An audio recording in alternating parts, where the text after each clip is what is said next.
Srinagar colony के ATM लूटने की गौतम आ गया। घटना में एक नया ट्विस्ट आया है। गौतम जिसने लुटेरे को पकड़वाया, उसी को उसकी लापरवाही के लिए वार्निंग दी गई है। कितनी बदबू है, गटर साफ कर रहा था क्या? अगली बार ए, जाके नहा ले जल्दी से। आगे की खबरों के लिए इससे अच्छी खुशबू तो मेरे सॉक्स से आती है। लौटने के बाद हम देखेंगे कि कैसे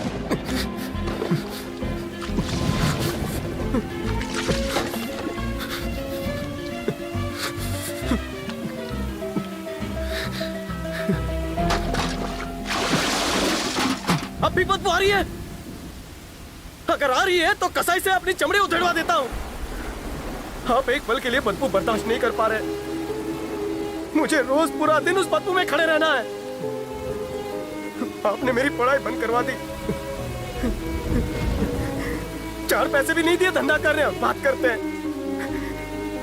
एक बाप होने के नाते कभी पूछा है अपने बेटे को क्या चाहिए? बस पैदा करके बस्ती की गलियों में छोड़ दिया।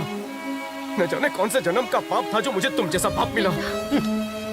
अरे अपनी करनी का मुझे क्यों दोष दे रहा है? अगर बच्चों को पैसे दिखाने ना ले गया होता एटीएम में तो ये दिन ना देखना पड़ता। अब तुम ही बताओ, मेरी क्या गलती है इसमें? ये पहले से ही इतना गिरा हुआ है, अब इससे ज्यादा और कितना गिरेगा? ऐसी औलाद से तो बे औलाद होना अच्छा है। भी दीजिए, परेशान है बेचारा।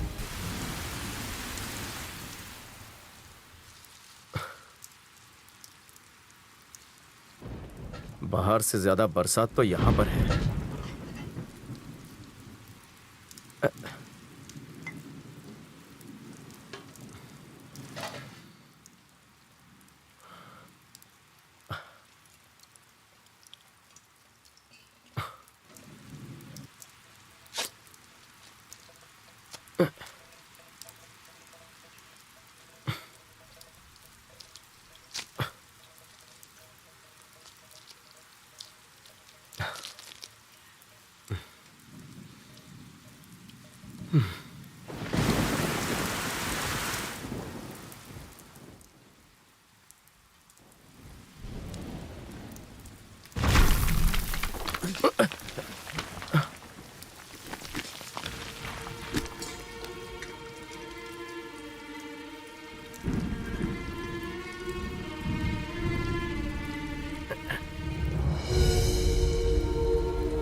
पुष्य कालावती डायमंड्स।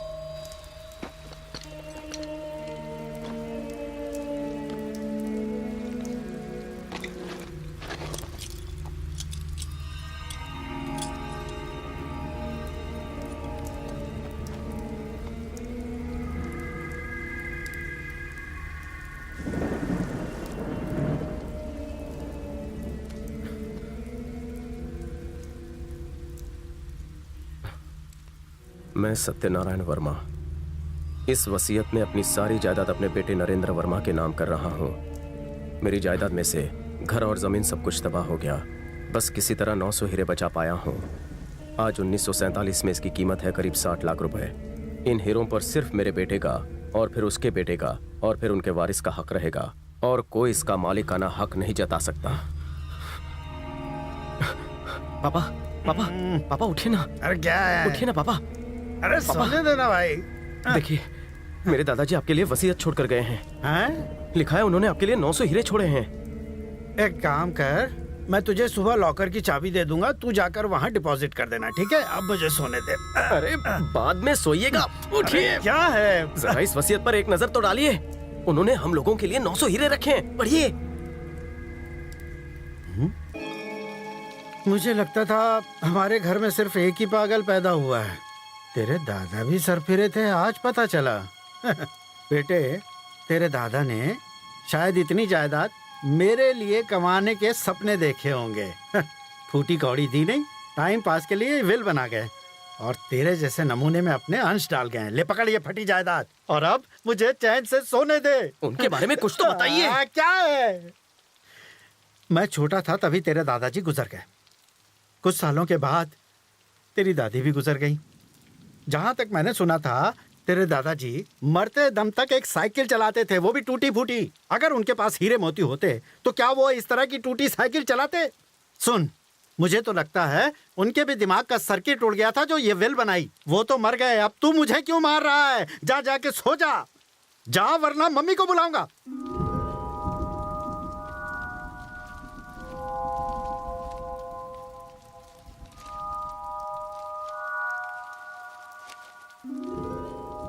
अगस्त 1947 पाकिस्तान से हिंदू और सिखों को खदेड़ा जा रहा था।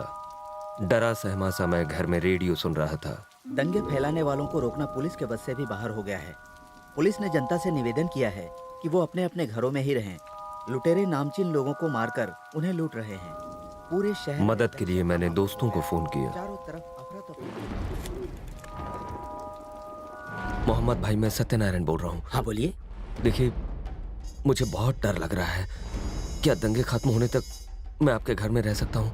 अगर आप हमारे साथ रहेंगे तो वो हमें और हमारे परिवार को भी मार डालेंगे। किसी से मत कहिएगा कि हम दोस्त हैं। हेलो पुलिस स्टेशन, बाहर दंगे चल रहे हैं, मारकाट मची हुई है। मैं यहाँ घर में अकेला हूँ, क्या आप मुझे सुरक्षा देंगे?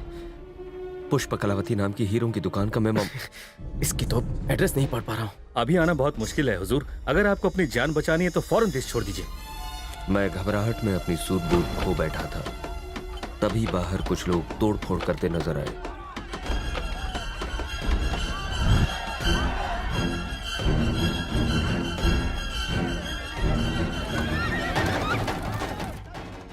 इससे पहले कि वो मुझ तक पहुंचते, मैंने वहां से निकलने का फैसला किया। पैसे, गहने और हीरे झोली में भरे और अपनी कार की ओर भागा।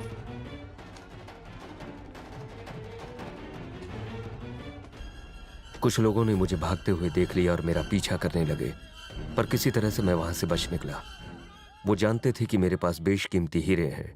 मुझे मेरी मौत का खौफ था, इसलिए कुलदेवी मां हिंगलाज देवी के रास्ते में दर्शन किए और तेजी से आगे बढ़ता रहा। पूरा इलाका लाशों का ढेर बन चुका था। चारों ओर मारकाट मची हुई थी। भागने के रास्ते कम थे। जब मैं छोटा था तो मुझे पता था कि राजा युद्ध के दौरान किसी गुप्त रास्ते से जाया करते थे। एक दिन मैंने वो देख लिया, पर अंदर जाने की कभी हिम्मत नहीं हुई। लेकिन आज जोखिम उठाने के अलावा और कोई रास्ता नहीं था। ये आधे पन्ने तो दिमाग खा गए हैं। डरता हुआ मैं खुफिया रास्ते में दाखिल हुआ। सीढ़ियों से उतरता हुआ नीचे गया। दरवाजा खोला तो सामने एक खौफनाक बड़ी गुफा थी। मेरे कदमों की आहट भी मुझे डरा रही थी। उस भूल भुलैया में पता नहीं मैं कहां जा रहा था। तभी अचानक एक कंकाल से टकराया। कंकाल से टकराते ही एक चेन मेरे हाथ में गिरी। मैं डर गया। चेन लेकर मैंने वापस लौटने का फैसला किया। सारे रास्ते एक जैसे थे, इसलिए मैं रास्ता भटक गया। 4 घंटों पागलों की तरह अंदर घूमने के बाद मैंने जीने की उम्मीद छोड़ दी। मैं बुरी तरह से थक गया था, इसलिए मैं आराम करने के लिए एक जगह रुक गया। मैं जहां बैठा था वहां धातु के पक्षी बने हुए थे। उनमें से एक के अंदर मेरे हीरों की थैली गिरी। वजन पड़ते ही उस पक्षी का पंखनुमा ढक्कन बंद हो गया। स्तंभ के ऊपर का हिस्सा खुला और मेरे पैसे, गहनों की पोटली कहीं अंदर चली गई। स्तंभ के ऊपर के हिस्से को मैंने काफी खोलना चाहा, पर वो खुला नहीं। पास रखे पत्थर को हटाना चाहा, पर वो टूट गया। तभी जमीन हिलने लगी, मानो भूकंप आ गया हो। पत्थर का पुल 2 हिस्सों में बट गया और मैं नीचे जा गिरा।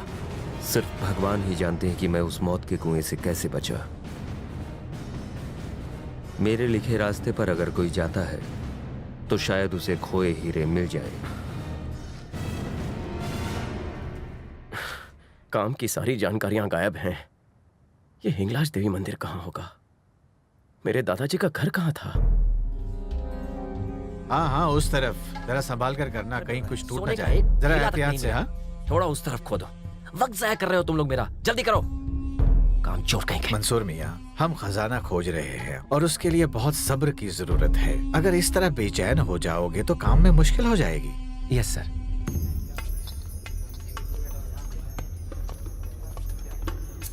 बड़े साहब, जरा यहाँ आइए जल्दी। क्या बात है? यहाँ हमें एक धातु का पक्षी मिला है। उसे बाल्टी में रखकर संभाल कर ऊपर भेजो।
बोलिए अब्बा।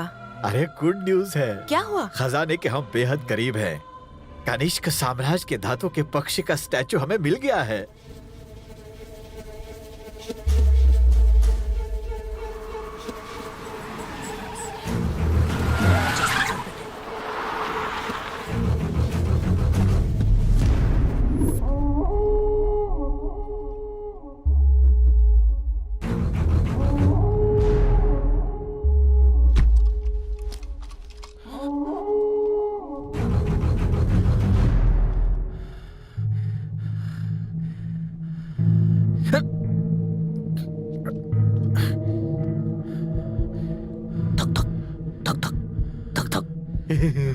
वही धक धक धक धक धक धक, फिर वही खौफ सुनाई दे रहा है। खौफ की रफ्तार भी वही है, और ये खौफ मेरा नहीं है। इसे एक ही खौफ है कि कहीं वो बेशकीमती खजाने तक मैं ना पहुंच जाऊं।